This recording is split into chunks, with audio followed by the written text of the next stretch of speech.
I've run into a bit of a problem recently.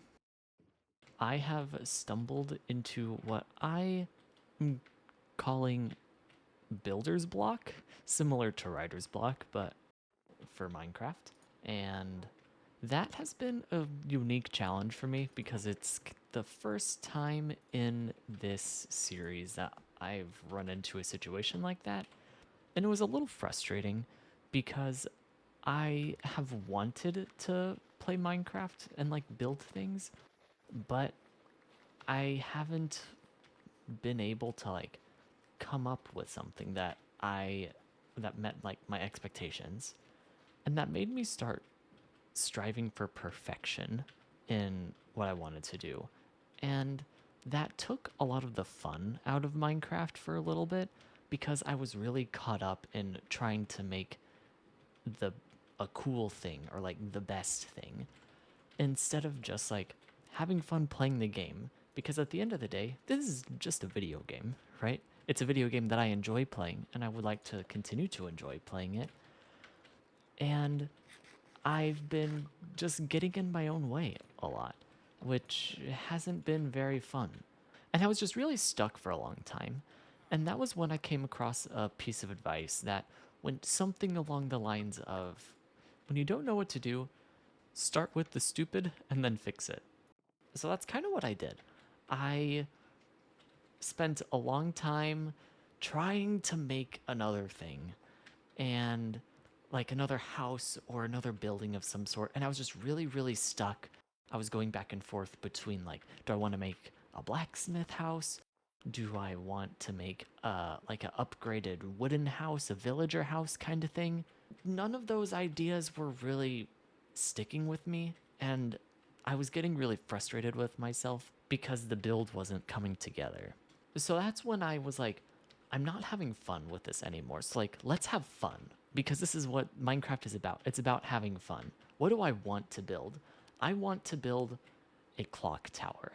So I made a clock tower, and I think it's pretty cool because if I'm not having fun playing this game and like building everything, then kind of what's the point for me? I do want to challenge myself to continue doing things, but I also want to have fun doing it. And if I'm just getting frustrated with myself making everything, then the end product wouldn't be as good. So I made something that I think is going to be kind of fun, and it's a very different vibe than what I was than everything else that was around here too, which I think is going to be really cool. And it's made of tuff, which is a block that I haven't built too much with in this world so far. I have like a line of it in the library, I'm pretty sure, but other than that, I haven't really built with tuff. Tuff is a really cool block that I've wanted to mess around with for a long time, and it goes pretty well with a few different things. I, more than anything, have built something that I had fun building, and I will hopefully have fun building it again. But we'll see. In the last few episodes, I was focusing a lot on like color theory stuff, and that was putting a little bit of pressure on me too, because I was like, what color theory principle do I want to try to practice or like accentuate in this build? But that was a very limiting thing, and that got me thinking to when I was originally starting with the library. The idea of messing around with contrast and practicing contrast was a point of inspiration more than anything. And continuing to focus on color theory principles was no longer really inspirational. It was more locking me in. So I decided that I wouldn't intentionally practice an element of color theory in this build. I would still keep the principles in mind, but I wouldn't let that dominate my thought process as I am making the clock tower, as I was making the clock tower. So with all that said, and without any further ado, let's get building.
And the finishing touch. Ta-da! Wow! The clock tower is done! Yippee! It's kind of hard to get it all in one shot, but I'm doing my best, and I'm pretty pleased with how it turned out. Oh. Uh-oh. Ah. Okay. Gotta get back up. Anyway, wow! It's done! Woohoo! I think it looks really cool, actually. I was a little nervous because a lot of the pictures that I was referencing were very wood heavy and were all in more like sunny areas, more like grassy areas. But I'm pretty pleased with my kind of interpretation of it. I have a lot of greens in here, which I think work kind of well, like greenish grays kind of with the tuff, and I think that works really well. It's certainly drastically different than anything that we've done over here, which I was really excited to do because I had felt kind of locked into doing like wood related things before. So this was a nice change of pace creatively for me to try some new things with some different blocks. We've got three kind of layers to it, 3 or 4 layers. We've got like the base layer right here where it kind of juts out, and I have 3 different kind of side panels. There isn't really a name for this thing. I just wanted to make a base that wasn't just a straight up square. I wanted to make it a kind of interesting square. So I used some stairs, walls, and slabs to make a fun little design. It's the same design on these 3 walls. Then I have like kind of halfway up between layer 1 and like the second layer, I have a thing. I don't know what to call it, but I think it looks cool and it helps it not just be flat and kind of one-dimensional. And the second layer was more or less inspired by a grandfather clock because it has a very prominent center feature with the tuff walls. And that was inspired by grandfather clocks because they often, I found, had a lot of weight, like a very prominent central weights in all of the pictures that I found. So that was kind of what that was inspired by. Earlier on, I had thought about making that a little bit longer of a feature, but I didn't like the way that that looked. I thought it kind of took a little bit too much space. So I shrunk it down by like about half or so. I like how it turned out. I think the idea might not necessarily come across as like this is part of a grandfather clock, but I still like how it turned out and I like what it adds to the grandfather clock. Or to the clock tower. I like what it adds to the clock tower. And then the third layer up top is quite plainly just the clock. I think I have scaffolding still set up on the inside so I can go all the way up to the top and we can hopefully get a better view of it. Okay, we're at the top. It's a pretty nice view from up here, not gonna lie. If I can manage to get down here without falling off the edge, that would be great. Okay. Oh, ahaha, okay.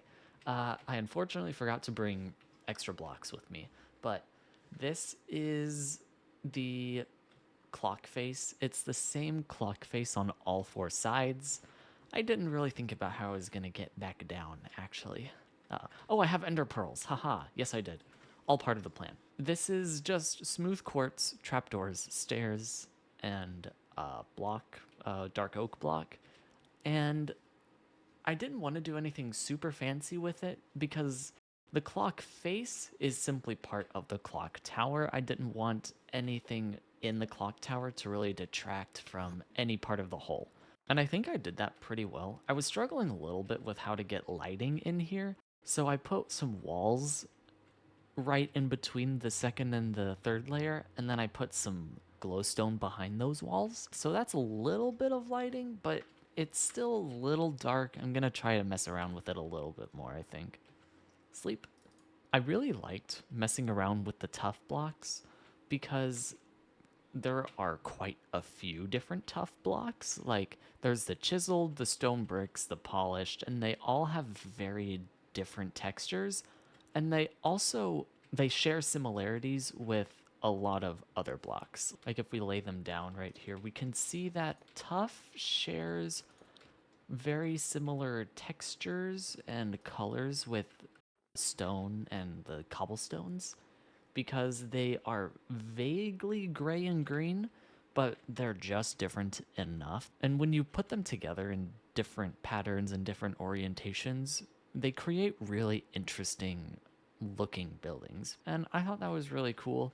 I had fun getting to experiment a lot with the different tuff blocks because I haven't used tuff in this world really, like I said before. It was really fun getting to branch out a little bit.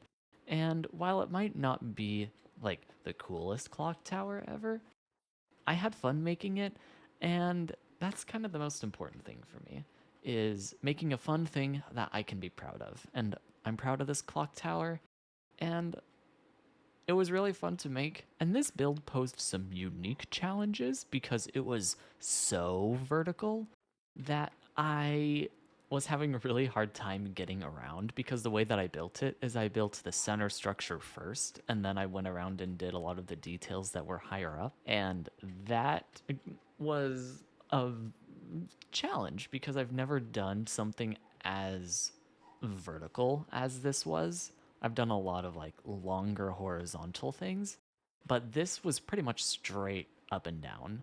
I didn't do an interior for the clock tower because I wasn't going to be spending a lot of time in the clock tower. I think that's okay. Eventually, I might come back and do an interior to the clock tower, but for now, I think that it's fine as it is because I'm not going to be showing it off really from the inside that much. And the main part of the clock tower is like looking at the outside. If I made it a little bit bigger and I was going to have a lot of like gears and cogs around on the inside, then that would be one thing. But that's not something that I really felt up to doing for this episode. But if we go over to the iron factory, I kind of did an interior. Kind of. So I'm excited to show that off. As we round the corner, ta-da! Wow! There's a little bit more stuff going on. I didn't go crazy with the interior. I just wanted a little bit more stuff going on, so I put some lanterns coming down from the ceiling with chains, and then I have like weights on the side, and then I have chains in the center on the glass right here. I thought that all these chains and the weights on the side would help kind of develop the lore of the building with like the idea that those weights control these chains right here, and then if those weights get pulled down, then the glass can come up and you can kind of do like maintenance on the inside. And I thought that was a kind of fun touch. And I know this video is a little bit shorter than what I normally do, but along the lines of things that I touched on at the start of the episode, I've been trying to steer away from the idea of making the perfect video or making the perfect things because trying to make the perfect thing was taking a lot of the joy out of everything, and it was adding a lot of unneeded stress because I was putting so much pressure on myself to make something perfect that I was forgetting to have fun. So that's kind of what this video is it's me having fun with making videos, not really caring about making the perfect structure or the perfect video. Just me making a video that I like, that I can be proud of, and that I enjoyed making overall. And I think that I did that because I'm ending this video with a smile on my face. So with all that said, thank you guys for watching. I appreciate everyone sticking around, and I hope that you end your day with a smile on your face. And above all, I hope that you made it a good time and had a good time. Thank you guys for watching. See you in the next one.